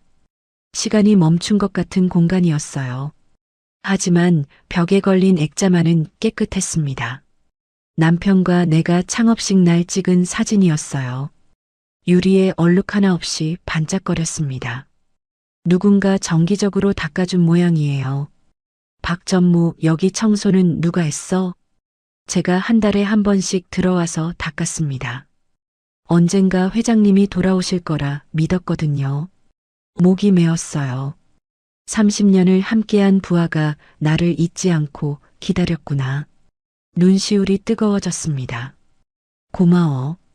짧게 대답하고 책상에 앉았습니다. 오래된 가죽 의자가 삐걱거리며 나를 받아줬어요. 박 전무가 가져온 서류 뭉치를 펼쳤습니다. 아들 성훈이의 인사 기록이었어요. 서류를 훑어보는데 눈이 휘둥그레졌어요. 성훈이의 승진 심사 점수가 기준에 한참 못 미쳤습니다. 업무 평가도 중간 정도였고요. 그런데 어떻게 최연소 상무가 됐을까요? 의문이 들었어요. 박 전무, 이거 어떻게 된 거야? 점수가 이런데 어떻게 승진했어? 박 전무가 난처한 표정을 지었어요. 입술을 달싹거리다가 겨우 입을 열었습니다. 솔직히 말씀드리면 인사위원회에서 미뤄졌습니다. 회장님 아드님이시니까요. 가슴이 철렁했어요. 내 아들이 실력이 아니라 연줄로 올라갔다니. 내가 빈털터리 행세를 한 이유가 뭐였어요? 제 힘으로 크라고 그랬는데 결국 내 이름 덕을 본 거잖아요. 다른 임원들은 뭐라고 해? 불만이 많습니다. 하지만 대놓고 말하는 사람은 없어요. 창업주 아들이니까요. 씁쓸한 웃음이 새어나왔어요. 내가 숨어 지내는 동안 아들은 내 그늘 아래서 편하게 올라갔구나. 다음으로 며느리 미라의 서류를 펼쳤습니다. 마케팅 본부 부장 강미라. 사진 속 며느리는 자신만만한 표정을 짓고 있었어요. 보기만 해도 속이 뒤집혔습니다. 인사 기록을 살펴보다가 이상한 점을 발견했어요. 3년 전 승진할 때 징계위원회 회부 직전의 건이 무마된 기록이 있었습니다. 이게 뭐야? 마케팅 예산 유용 의혹이 있었습니다. 협력업체에 허위 청구서를 끊어 리베이트를 받은 정황이 포착됐어요. 하지만 증거 불충분으로 무마됐습니다. 증거 불충분? 강 상무님이 막으셨습니다. 부인 일이니까요. 주먹을 꽉 쥐었어요. 아들이 아내의 비리를 덮어줬다니. 이건 회사를 좀먹는 행위였습니다. 감사 자료 더 있어? 네. 최근 3년간 마케팅 본부 지출 내역을 정리해 왔습니다. 박 전무가 두꺼운 파일을 내밀었어요. 펼쳐보니 숫자들이 빼곡했습니다. 하나하나 훑어보는데 의심스러운 항목이 눈에 띄었어요. 특정 광고 대행사에 매달 억 단위의 돈이 빠져나가고 있었습니다. 이 광고 대행사 어디야? 스타미디어라는 곳입니다. 3년 전에 거래 시작했어요. 계약서상으로는 온라인 광고 대행인데 실제 집행 내역이 불투명합니다. 대표가 누구지? 박 전무가 잠깐 말을 멈췄어요. 입술을 달싹거리다가 조심스럽게 대답했습니다. 강미라 부장의 친정 오빠입니다. 눈앞이 캄캄해졌어요. 며느리가 친정 오빠 회사에 회사 돈을 빼돌리고 있었구나. 그것도 3년이나. 분노가 머리끝까지 치밀었습니다. 손이 부들부들 떨렸어요. 이거 횡령이잖아. 정황상 그렇습니다. 하지만 서류상으로는 정상 거래처럼 꾸며져 있어요. 아들은 이거 알아? 정확히는 모르겠습니다. 하지만 본부 예산을 결제하는 건 상무님이시니까요. 몰랐을 리가 없어요. 아들도 알고 눈 감아준 거예요. 공범이나 다름없었습니다. 서류를 덮고 눈을 감았어요. 머릿속이 복잡했습니다. 아들을 어떻게 해야 하나. 며느리는 분명히 손봐야 하지만 아들까지 같이 처벌하면 내가 견딜 수 있을까요? 그때 문이 벌컥 열렸습니다. 돌아보니 아들 성훈이가 서 있었어요. 얼굴이 하얗게 질려 있었습니다. 눈이 충혈되어 있었고 넥타이는 비뚤어져 있었어요. 양복 단추도 잘못 채워져 있었습니다. 허둥지둥 달려온 모양이었어요. 숨을 헐떡거리며 문틀을 붙잡고 있었습니다. 어머니, 이게 어떻게 된 거예요? 회장님이라뇨? 성훈이의 목소리가 떨렸어요. 공포와 당혹감이 뒤섞인 표정이었습니다. 다리가 후들거리는 게 보였어요. 들어와. 할 얘기가 있다. 담담하게 말했어요. 아들이 비틀거리며 들어왔습니다. 박 전무가 눈치를 보더니 밖으로 나갔어요. 어머니가 회장님이라고요? 그럼 그동안 다 연기였어요? 빈털털이라고 하신 것도? 그래. 다 거짓말이었어. 성훈이가 벽에 등을 기대며 주저앉았어요. 다리에 힘이 풀린 모양이었습니다. 얼굴을 두 손으로 감싸주더니 신음 같은 소리를 냈어요. 왜 그러신 거예요? 왜 저한테 숨기셨어요? 내가 제 힘으로 크길 바랐거든. 유산 바라보지 말고 스스로 일어서라고. 목소리에 힘을 주었어요. 근데 넌 결국 엄마 이름 팔아서 올라갔더라. 실력도 없으면서. 성훈이가 고개를 번쩍 들었어요. 눈에 수치심이 어렸습니다. 그건 제가 원한 게 아니에요. 주변에서 알아서 밀어준 거라고요. 그걸 거부했어야지. 그게 당당한 거야. 목소리가 높아졌어요. 성훈이가 움찔하며 고개를 숙였습니다. 잠시 침묵이 흘렀어요. 성훈이가 떨리는 목소리로 물었습니다. 어젯밤 일 때문에 이러시는 거죠? 저도 잘못했어요. 어머니 앞에서 아무것도 못했어요. 죄송합니다. 고개를 숙이는 아들을 보니 마음 한구석이 아렸어요. 하지만 여기서 물러설 수는 없었습니다. 어젯밤 일만이 아니야. 책상 위에 놓인 감사 자료를 들어보였어요. 스타미디어. 이거 뭔지 알지? 성훈이의 얼굴이 굳어졌어요. 입술이 파르르 떨렸습니다. 그건 정상적인 거래예요. 미라가 관리하는 업체라서. 미라 친정 오빠 회사잖아. 3년 동안 얼마를 빼돌렸는지 알아? 서류를 펼쳐 숫자를 짚었어요. 60억이야. 60억을 내 마누라가 친정으로 빼돌렸어. 성훈이의 눈이 휘둥그레졌어요. 모르고 있었던 건가요? 아니면 알면서도 이 정도일 줄 몰랐던 건가요? 그건 제가 확인해 보겠습니다. 뭔가 오해가 있을 거예요. 오해? 코웃음이 나왔어요. 내가 결제한 서류야. 내 도장 찍혀 있어. 오해가 아니라 공범이지. 성훈이가 말문이 막힌 듯 입만 벙긋거렸어요. 변명할 말이 없는 거였죠. 어머니, 저를 믿어주세요. 제가 알아보고 정리할게요. 미라한테도 얘기하고. 정리? 어떻게? 조용히 처리하면 돼요. 회사 이미지 때문에라도 밖으로 새면 안 되잖아요. 성훈이의 눈빛이 바뀌었어요. 아까의 수치심은 온데간데 없고 계산적인 빛이 어렸습니다. 아, 이 녀석도 결국 전염편이구나. 조용히 처리하자고. 60억 횡령을 덮자는 거야? 어머니, 미라가 구속되면 저도 끝이에요. 연루돼 있으니까요. 저까지 망하면 어머니도 창피하시잖아요. 창피하다고요. 이 녀석이 지금 나를 협박하는 건가요? 내가 지금 엄마한테 뭐라고 한 거야? 자리에서 벌떡 일어났어요. 분노가 폭발할 것 같았습니다. 어젯밤에 내 마누라가 뭐라고 했는지 잊었어? 시어머니를 가정부 취급하고 만년필을 쓰레기라고 내팽개쳤어. 근데 지금 그년 감싸라고? 성훈이가 뒷걸음질 쳤어요. 내 기세에 눌린 모양이었습니다. 어머니, 진정하세요.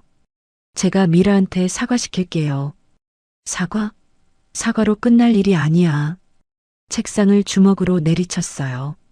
쿵 하는 소리가 방 안에 울렸습니다. 오늘 이사회에서 결정할 거야. 마케팅 본부 특별 감사 착수? 미라는 직위 해제. 어머니, 그리고 너도 각오해. 연루된 정도에 따라 처분이 달라질 거야. 성훈이의 얼굴이 일그러졌어요. 분노인지 두려움인지 모를 표정이었습니다. 어머니가 정말 저한테 이러실 거예요? 친아들한테? 친아들이라서 이러는 거야. 내가 잘못된 길로 가는 걸 보고 못 본 척 할 수 없어. 성훈이가 한참 나를 노려봤어요. 눈에 분노와 원망이 뒤섞여 있었습니다. 어릴 때 혼날 때와는 다른 눈빛이었어요. 낯선 사람을 보는 것 같았습니다. 그러더니 돌아서며 문을 향해 걸어갔어요. 발걸음이 무거웠습니다. 좋아요. 어머니 마음대로 하세요. 하지만 후회하실 거예요. 뒤도 돌아보지 않고 내뱉은 말이었어요. 그 목소리에 서늘한 기운이 담겨 있었습니다. 문이 쾅 닫혔어요. 문짝이 흔들릴 정도로 세게 닫았습니다. 방 안에 혼자 남았어요. 의자에 털썩 주저앉았습니다. 온몸에서 힘이 빠졌어요. 아들과 이렇게 대립하게 될 줄은 몰랐습니다. 가슴이 찢어지는 것 같았어요. 젖먹이 때부터 안아 키운 아이가 나한테 후회하실 거라고 했어요. 그게 협박인지 경고인지 모르겠지만 가슴에 비수처럼 꽂혔습니다. 눈물이 볼을 타고 흘렀어요. 손등으로 닦아봤지만 계속 흘러내렸습니다. 하지만 결심은 변하지 않았어요. 잘못된 건 바로 잡아야 합니다. 그게 진짜 사랑이니까요. 썩은 살은 도려내야 환자가 사는 법이에요. 시계를 봤습니다. 2시였어요. 이사회까지 1시간 남았습니다. 화장실에 가서 냉수로 얼굴을 씻었어요. 거울 속에 울고 난 얼굴이 보였습니다. 눈이 빨갛게 충혈되어 있었어요. 하지만 눈빛만은 흔들리지 않았습니다. 눈물을 닦고 자리에서 일어났어요. 정장 옷깃을 바로잡았습니다. 장말순, 흔들리지 마. 거울에 비친 내 얼굴을 바라보며 되뇌었습니다. 이제 1시간 뒤면 모든 게 시작돼요. 오후 3시 정각이 되었습니다. 이사회가 열리는 대회의실로 향했어요. 복도를 걸으며 심호흡을 했습니다. 심장이 빠르게 뛰었어요. 10년 만에 임원들 앞에 서는 거니까요. 손바닥에 땀이 흥건했습니다. 대회의실 문을 열자 웅성거리던 소리가 뚝 멈췄습니다. 20명 남짓한 임원들이 일제히 고개를 돌렸어요. 긴 타원형 테이블 양쪽에 빼곡히 앉아 있었습니다. 눈이 휘둥그레진 사람, 입을 딱 벌린 사람, 당혹스러운 표정을 짓는 사람. 반응이 제각각이었어요. 회장님? 누군가 더듬거리며 물었어요. 나이 지긋한 부사장이었습니다. 내가 은퇴할 때 이사였던 사람이에요.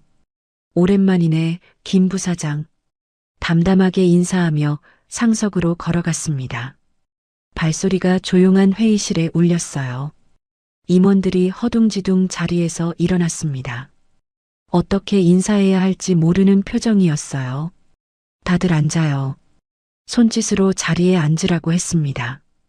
의자들이 끌리는 소리가 여기저기서 났어요. 긴장감이 팽팽하게 흘렀습니다. 자리에 앉으며 회의실을 둘러봤어요. 한쪽 구석에 아들 성훈이가 앉아 있었습니다. 눈을 피하더군요. 그 옆에는 며느리 미라가 있었어요. 아까와 달리 차분한 표정이었습니다. 오히려 입꼬리가 살짝 올라가 있었어요. 웃는 건가요? 불길한 예감이 스쳤습니다. 오늘 긴급 이사회를 소집한 이유를 말씀드리겠습니다. 박 전무가 일어나 자료를 나눠주기 시작했어요. 10년간 은퇴하셨던 장말순 회장님께서 경영 일선에 복귀하셨습니다. 그리고 마케팅 본부에 대한 특별 감사를 지시하셨습니다. 웅성거림이 퍼졌어요. 임원들이 서로 눈짓을 주고받았습니다. 특별 감사요? 갑자기 왜요? 젊은 임원 하나가 물었어요. 미라와 눈빛을 교환하더군요. 미라 편입 모양이었습니다. 마케팅 본부 예산 집행에 문제가 있습니다. 내가 직접 나섰어요. 자료를 펼쳐 보였습니다.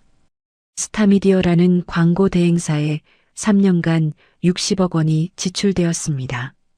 그런데 이 회사 대표가 강미라 부장의 친정 오빠예요. 실제 광고 집행 내역도 불투명하고요. 회의실이 술렁거렸어요. 임원들이 미라를 쳐다봤습니다. 미라는 여전히 침착한 표정이었어요. 오히려 나를 똑바로 쳐다보더군요.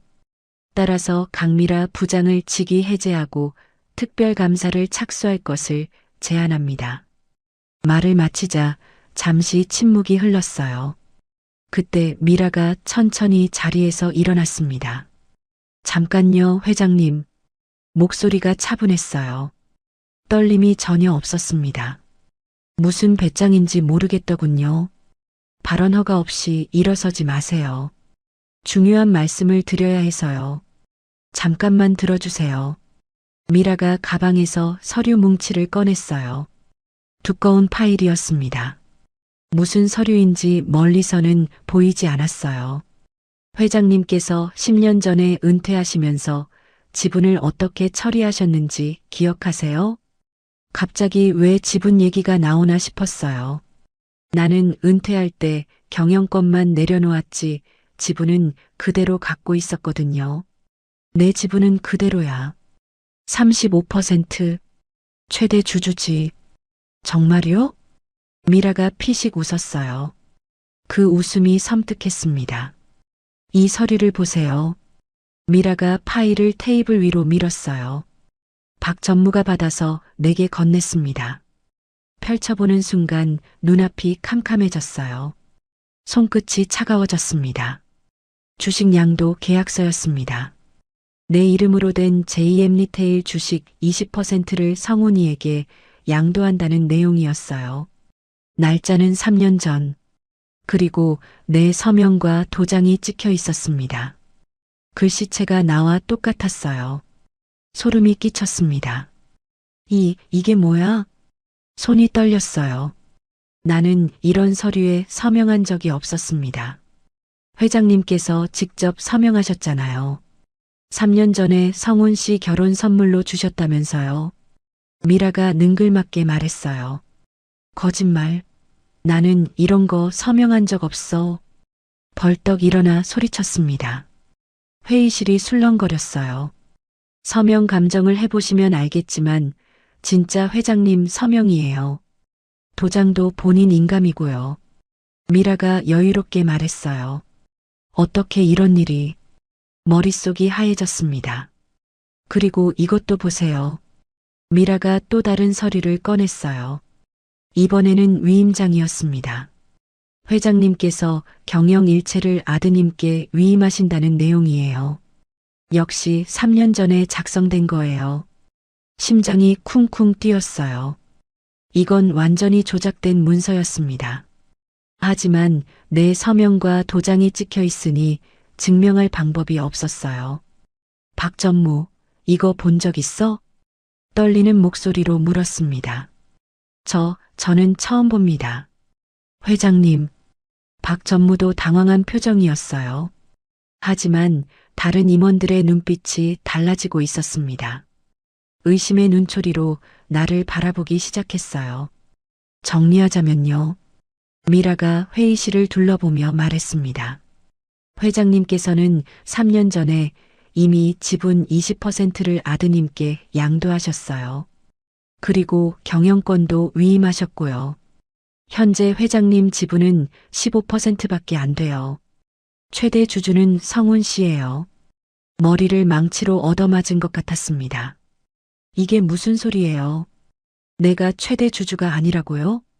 그러니까 오늘 이사회 소집 자체가 무효예요. 회장님께는 더 이상 이사회를 소집할 권한이 없거든요. 미라가 승리자의 미소를 지었어요. 주변 임원들이 웅성거리기 시작했습니다. 저건 위조야.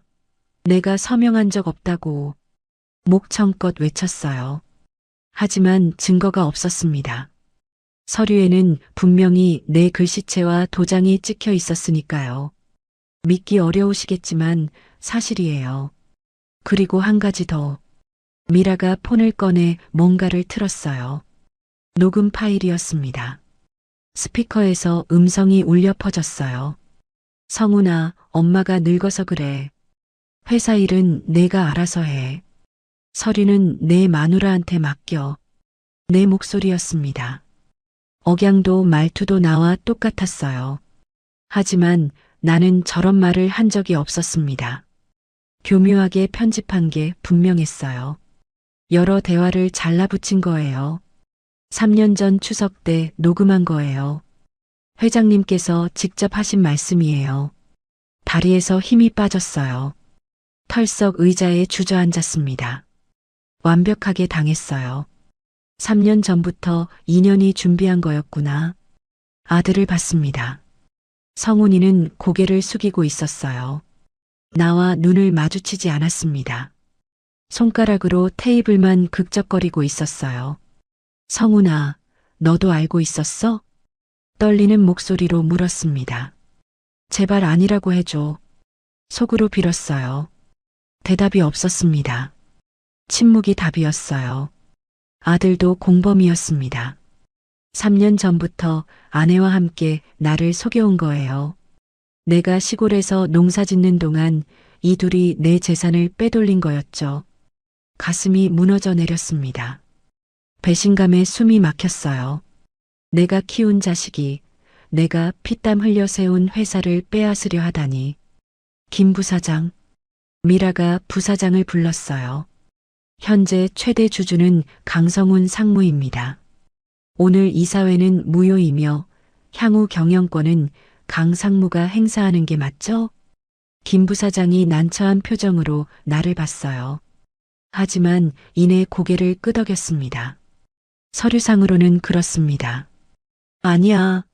저건 위조라고. 다시 소리쳤지만 아무도 귀 기울이지 않았어요. 임원들이 하나둘 자리에서 일어나기 시작했습니다. 회의는 여기서 마치죠. 미라가 선언했어요. 마치 자기가 주인인 것처럼요. 박 전무가 내 곁으로 다가왔습니다. 회장님, 일단 나가시죠. 법적으로 대응해야 합니다. 법적 대응? 저 서류들이 진짜처럼 보이는데 어떻게? 목소리가 갈라졌어요. 눈물이 차올랐습니다. 방법을 찾아야죠. 포기하시면 안 됩니다. 박 전무가 내 팔을 부축했어요. 비틀거리며 회의실을 나왔습니다. 등 뒤로 웃음소리가 들렸어요. 미라의 웃음이었습니다. 귀에 못이 박히듯 아팠어요. 복도에 나와 벽에 기댔습니다. 다리에 힘이 없었어요. 30년간 일군 회사를 하루아침에 빼앗겼습니다. 그것도 내 아들과 며느리 손에. 지나가는 직원들이 힐끗힐끗 쳐다봤지만 아무것도 보이지 않았어요. 어떻게 이런 일이? 중얼거렸습니다. 아무것도 할 수 없었어요. 서류가 있고 녹음이 있으니 누가 내 말을 믿겠어요. 그때 폰이 울렸어요. 모르는 번호였습니다. 받아볼 기력도 없었지만 습관적으로 손가락이 움직였어요. 여보세요? 회장님이시죠? 저는 JM 리테일 경리부 박순영입니다. 낯선 여자 목소리였어요. 지금 전화 받을 상황이 아니에요. 끊으려는데 다음 말이 나를 멈추게 했습니다. 그 서류들 위조라는 거 알아요. 제가 증거가 있습니다. 심장이 멎는 것 같았어요. 뭐라고요? 3년 전에 강미라 부장이 회장님 서명을 연습하는 걸 봤어요. 녹음도 편집한 거예요. 원본 파일이 제 손에 있습니다. 손에서 힘이 풀려 폰을 떨어뜨릴 뻔했습니다. 희망의 불씨가 다시 살아났어요. 어디서 만날 수 있어요? 목소리가 떨렸어요. 희망을 붙잡고 싶었습니다. 오늘 밤 9시에 을지로 본사 지하 문석으로 오세요. 증거를 보여드릴게요. 혼자 오셔야 해요. 전화가 끊겼습니다. 손이 떨렸어요. 아직 끝난 게 아니었습니다. 한 줄기 빛이 보이기 시작했어요. 박전무 들었지? 네. 함정일 수도 있습니다. 위험해요. 알아. 하지만 가봐야 해. 이게 마지막 기회야. 주먹을 꽉 쥐었어요. 저도 이대로 질 수는 없었습니다. 죽이 되든 밥이 되든 끝까지 싸워야죠. 30년 동안 일군 회사를 이렇게 빼앗길 수는 없었어요. 밤 9시가 다가왔습니다. 을지로 본사 건물 앞에 도착했어요. 낮에는 북적거리던 거리가 텅 비어 있었습니다. 가로등 불빛만 쓸쓸히 빛나고 있었어요. 찬바람이 옷깃을 파고들었습니다. 긴장감에 온몸이 뻣뻣해졌어요. 회장님, 제가 같이 가겠습니다. 박 전무가 걱정스러운 눈빛으로 말했어요.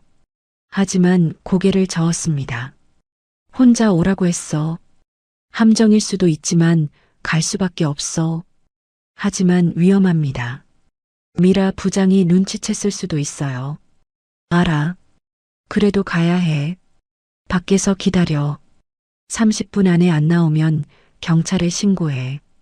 박 전무에게 폰을 건네고 건물 안으로 들어갔습니다. 유리문을 밀자 차가운 공기가 몸을 감쌌어요. 로비는 어두웠습니다. 비상등만 희미하게 켜져 있었어요. 발소리가 텅 빈 공간에 메아리 쳤습니다. 지하 계단을 내려갔습니다. 한 층, 두 층. 공기가 점점 차가워졌어요. 문서구가 있는 지하 3층에 도착했습니다. 철문 앞에 서니 심장이 터질 것 같았어요. 문을 밀었습니다. 삐걱거리며 열렸어요. 안은 캄캄했습니다. 손으로 더듬어 스위치를 찾았어요. 형광등이 깜빡이며 켜졌습니다. 오셨군요. 구석에서 여자가 나타났어요. 40대 초반쯤 되어 보이는 단정한 인상이었습니다. 손에 서류 봉투를 들고 있었어요. 박순영 씨? 네. 회장님, 시간이 없어요. 빨리 보여드릴게요. 순영이 봉투에서 서류를 꺼냈습니다. 사진 여러 장과 녹음기가 나왔어요. 이건 3년 전에 찍은 거예요. 강미라 부장이 회장님 서명을 연습하는 장면이에요. 사진을 펼쳐봤습니다. 미라가 책상에 앉아 종이에 뭔가를 쓰고 있었어요.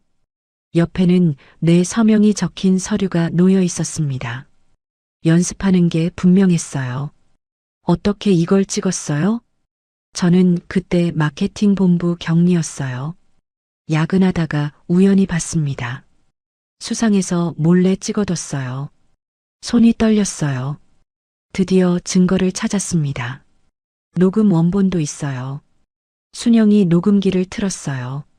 스피커에서 미라의 목소리가 흘러나왔습니다. 이 부분이랑 이 부분 잘라서 붙여. 자연스럽게 들리게 다른 남자 목소리가 대답했어요. 편집 잘하면 티 안 나요. 걱정 마세요. 전문가한테 맡기면 완벽하게 해줍니다. 돈은 얼마든지 줄게. 확실하게 해. 녹음 편집을 지시하는 대화였습니다. 날짜와 시간까지 기록되어 있었어요. 완벽한 증거였습니다. 왜 이제야 나선 거예요? 무서웠어요. 강 상무님 부인이잖아요. 회사에서 힘이 센 사람이었어요. 보복당할까봐 3년 동안 숨기고 있었어요. 순영이 고개를 숙였습니다. 근데 오늘 이사회 일을 듣고 결심했어요. 회장님께서 억울하게 당하시는 걸 보고 못 본 척 할 수 없었어요. 눈물이 났어요. 이렇게 양심적인 직원이 있었구나. 고마워요. 정말 고마워요. 순영의 손을 꽉 잡았습니다. 그녀의 눈에도 눈물이 고여 있었어요. 그때 문이 벌컥 열렸습니다.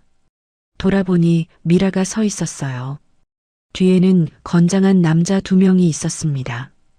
역시 여기 있었네요. 미라가 비웃으며 말했어요. 순영의 얼굴이 하얗게 질렸습니다. 미라 부장님. 박순영 씨, 배신자는 끝이 안 좋아. 미라가 손짓하자 남자들이 다가왔어요. 순영이 뒤로 물러섰습니다. 거기서 내가 앞을 막아섰어요. 70 넘은 할머니가 뭘 어쩌겠다고요? 미라가 코웃음을 쳤습니다. 그 증거 내놔요. 순순히 주면 봐줄게요. 절대 안 돼. 봉투를 등 뒤로 감췄어요. 남자들이 한 발 더 다가왔습니다. 심장이 쿵쿵 뛰었어요. 바로 그때 사이렌 소리가 들렸습니다.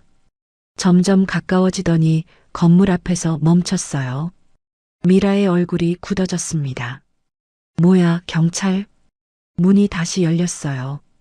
박 전무가 경찰들과 함께 들어왔습니다. 회장님, 괜찮으세요? 박 전무 어떻게? 죄송합니다. 혼자 보내기 불안해서 미리 경찰에 연락해뒀어요. 박 전무가 머리를 극적였어요. 눈물이 핑 돌았습니다. 이 사람이 나를 지켜줬구나. 경찰이 미라에게 다가갔습니다.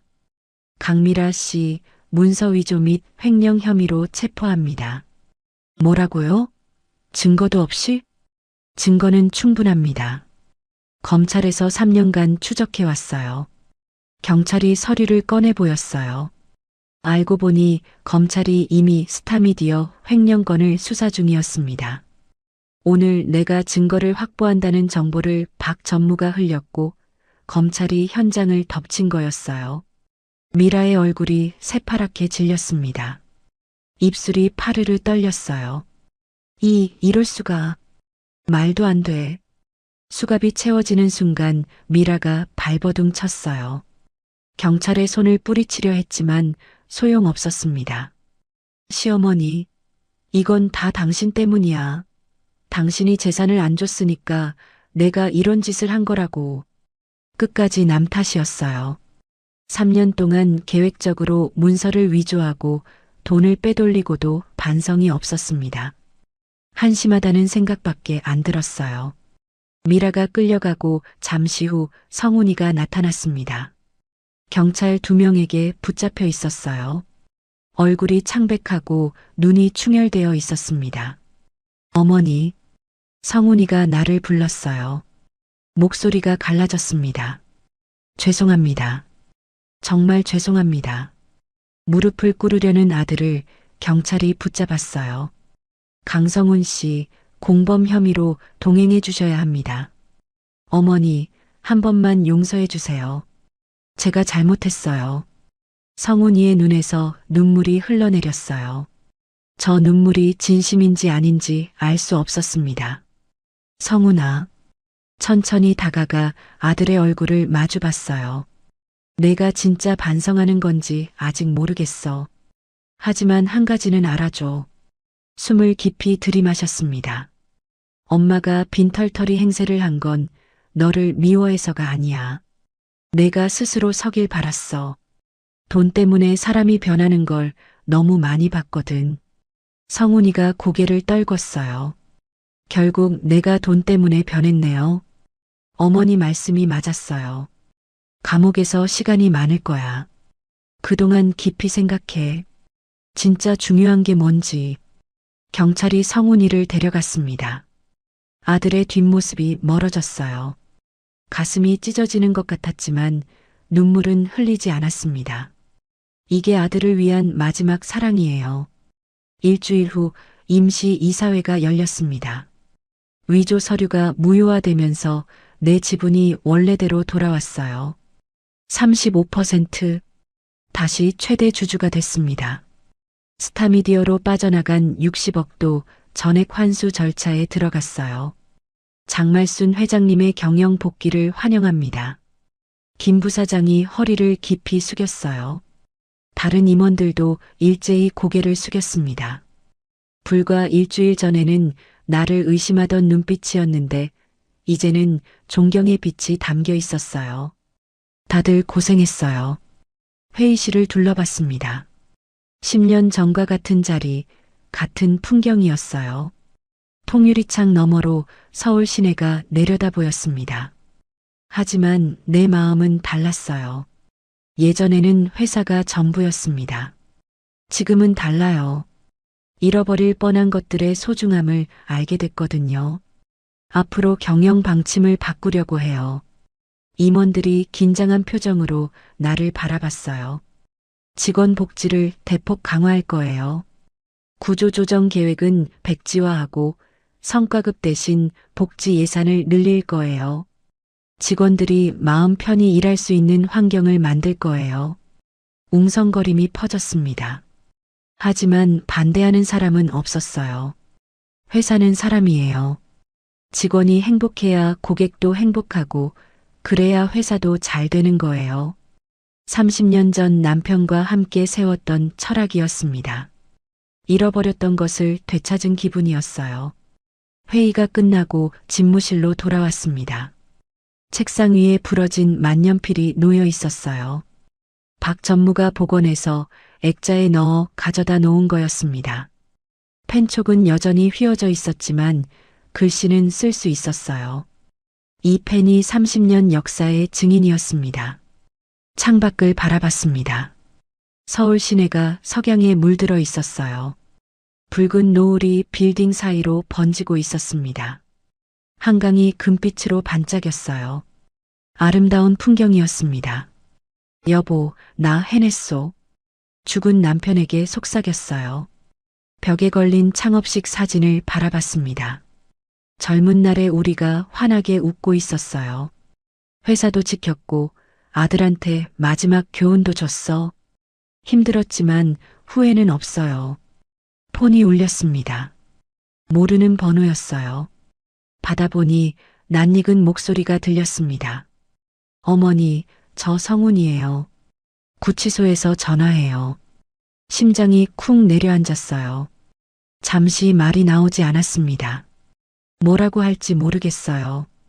그냥 목소리라도 듣고 싶었어요. 성훈이의 목소리가 떨렸습니다. 편지 쓸게요. 제가 얼마나 잘못했는지, 앞으로 어떻게 살 건지. 읽어주실 거죠? 그래. 읽을게. 미라한테 휘둘린 게 변명이 안 되는 거 알아요. 제가 약했어요. 어머니 말씀처럼 돈 앞에서 사람이 변했어요. 그걸 알면 됐어. 어머니 사랑해요. 이제야 그 말이 무슨 뜻인지 알 것 같아요. 출소하면 처음부터 다시 시작할게요. 전화가 끊겼습니다.